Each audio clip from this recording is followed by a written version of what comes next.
Bonsoir à tous, bienvenue dans C'est Canteloup. On revient sur les défilés du 1er mai avec celui qui en a longtemps été la star. Philippe Martinez, bonsoir. Alors comment avez-vous trouvé ce 1er mai? Bah, chiant, hein. Il n'y a plus d'âme.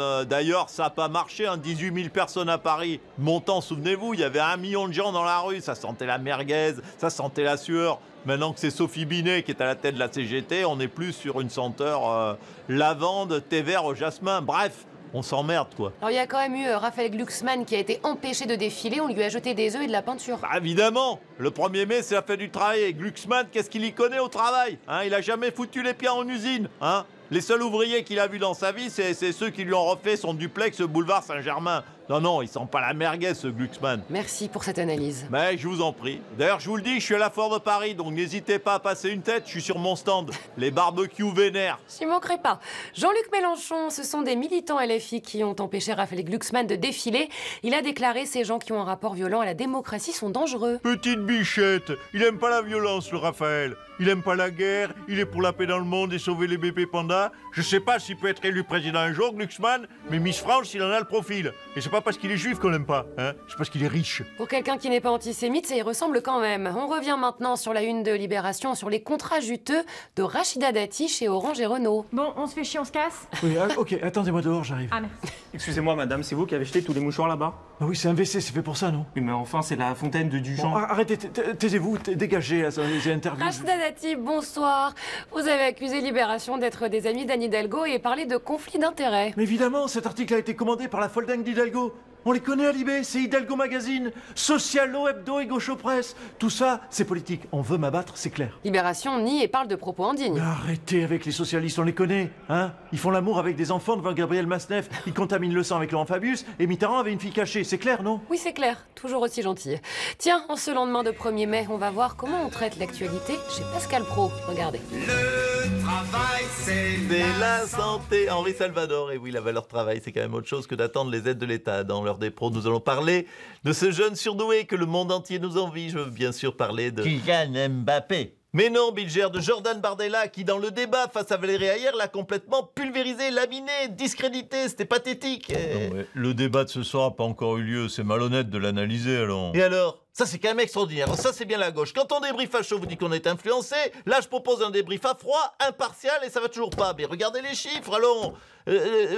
Bardella est à 31% d'intention de vote, quasiment 40%, c'est un Français sur deux. Alors qu'hier elle est à combien? À 17%, elle va finir à quoi? À 4%, hein? Et vous dites après ça qu'on ne peut pas dire que Bardella a dominé le débat, mais vous savez que on meurt de ce politiquement correct sans arrêt. Franchement, la politique se meurt à cause de ça. Pardon.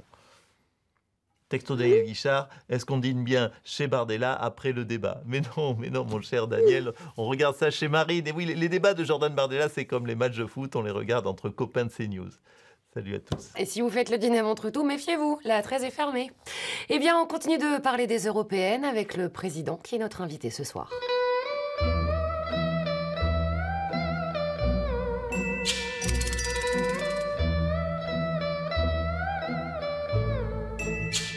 En Italie, Giorgia Meloni a créé la surprise en étant elle-même tête de liste de son parti aux européennes. Emmanuel Macron, bonsoir. Oui, bonsoir. Et bon 1er mai aux feignasses qui foutent rien de toute la semaine. En revanche, bravo à vous et Hélène Marino. J'ai vu que vous aviez travaillé un 1er mai. Eh oui, merci. Mais non, je sais que l'émission a été enregistrée feignasse. Et menteuse. Une vraie Française. Voilà, et on parle de Giorgia Meloni qui est tête de liste de son parti aux européennes. Évidemment, elle a 28 dans les sondages, facile. Non, elle prend pas de grands risques, Georgette. Hein. Oui. Non mais c'est rare qu'un Premier ministre soit candidat. Bah oui, et comme quoi tout le monde dit qu'il bosse beaucoup à Tal, mais en fait c'est une feignasse aussi. Tu crois qu'il serait allé au charbon comme Georgette? Eh ben non. Ouais. Et il a envoyé une femme se prendre le mur à sa place en plus. Alors. Voilà, tout le monde me saoule de toute façon en ce moment. Je crois que moi aussi je vais faire le pont. N'hésitez pas, je vous sens surmené. Marine Le Pen, Giorgia Meloni, première ministre qui devient tête de liste européenne, ça vous inspire quoi? Bah écoutez, c'est comme Bardella, mais à l'envers. Hein. Lui, il est tête de liste aux européennes et il va devenir Premier ministre.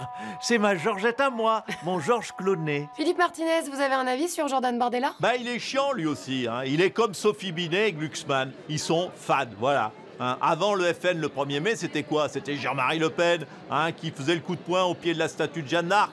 Il était où hier, Bardella, hein? Dans un café vegan, c'est ça? Il sent pas la merguez non plus, celui-là, je vous le dis, moi. C'est son unité de mesure, la merguez. Bon bah Emmanuel Macron, le mot de la fin? Non, je suis en week-end de 3 jours. Vous m'avez tous saoulé. Bon bah on va faire pareil, on s'arrête de bosser pour ce soir. Allez, salut à tous. Taisez-vous, dégagez les interviews. Nico, c'est quoi cette violence? Non, parce que j'ai voulu... C'est pas grave. Pardon.